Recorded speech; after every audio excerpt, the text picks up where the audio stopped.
screaming for winter or autumn or something. I left Holland, I left Australia to come to General Conference, and it was just starting with winter, and then we got to Phoenix. And then I left Phoenix and I went to Holland, and that was a wonderful experience to do some of my research work into elderly care.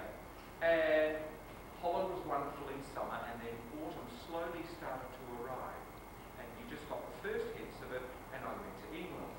And England was just a bit behind, and I arrived in England, and it was really hot. So out came all the summer clothes again. And then just as I was leaving England on a trip back from Bath to London, all these trees were just starting to turn golden, and lo and behold, I arrived in Los Angeles, and it was 102 degrees. And God must have a sense of humour, because no sooner do I leave here and I spend 3 weeks in England and Holland tidying up some research work, and I arrive in Australia the first day of summer. So somewhere along the line in the next 12 months I'm going to see winter. God's promised me, and I'm going to hold God to that promise. But I bring you greetings because the churches over there always look to this church as the foundation church, of course, where UMCC began. And this will always be the parent church of the fellowship in so many ways.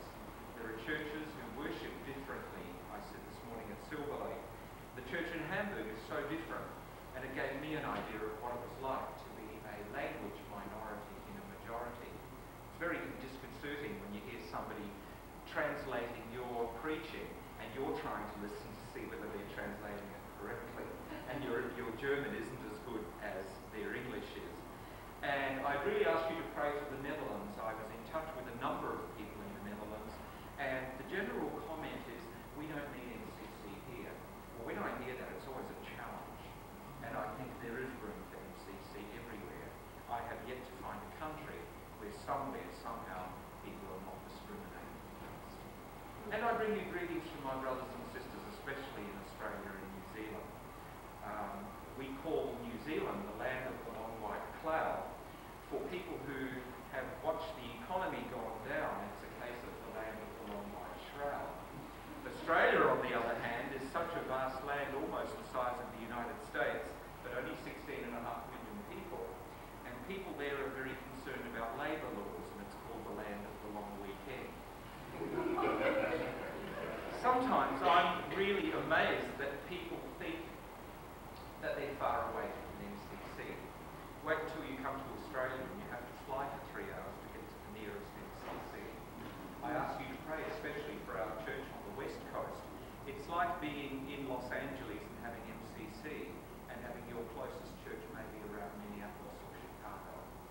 And that's what they kind of feel like. And I ask you to uphold them in prayers so that they might get a tremendous sense of being at one with MCCs around the world. I want to share with you this evening a short scripture reading from the Gospel of John, chapter 4. And this is the story of Jesus concerning his encounter with the woman at the well in Samaria. There came a woman of Samaria to draw water, and Jesus said to her, "Give me a drink." For his disciples had gone away into the town to buy food. The Samaritan woman said to him, "How is it that you, a Jew, ask a drink of me, a woman of Samaria? For Jews have no dealings with Samaritans." And Jesus answered her, "If you knew the gift of God, and who it is that is saying to you, 'Give me a drink,' you would have asked me, and I would have given you living water."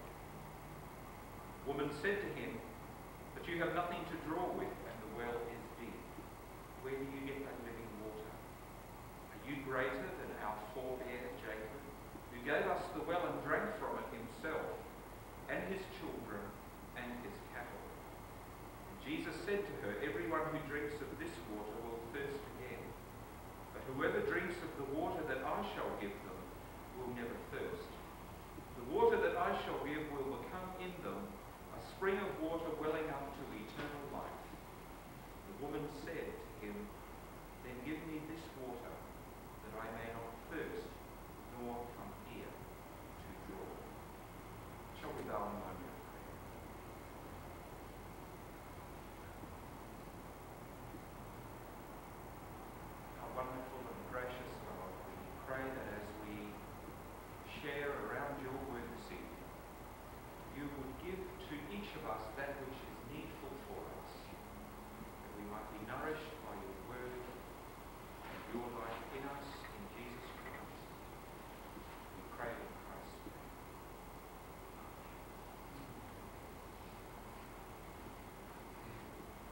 entitled this evening's sermon, The Transforming Encounter.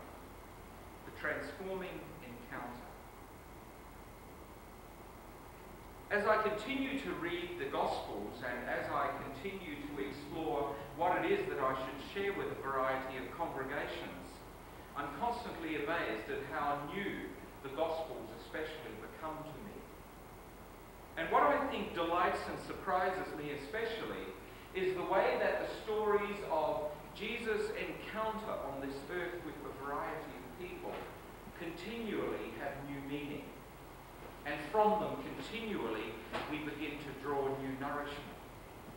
And so it is this evening, I believe, with this particular story, and I just want to share some thoughts around that with you, because I believe as we begin again to look at the Gospels, we discover that indeed every encounter with Jesus in some way is a transforming encounter and can set the pattern for the life and relationship that we have with Jesus Christ now. I always find this an interesting story, especially as a student of Judaism and the history of Israel and Judah and then Rabbinic Judaism, to discover that here is a story of adversaries coming together to talk in a new and liberating relationship. This woman was not socially acceptable in a variety of ways. And I always love identifying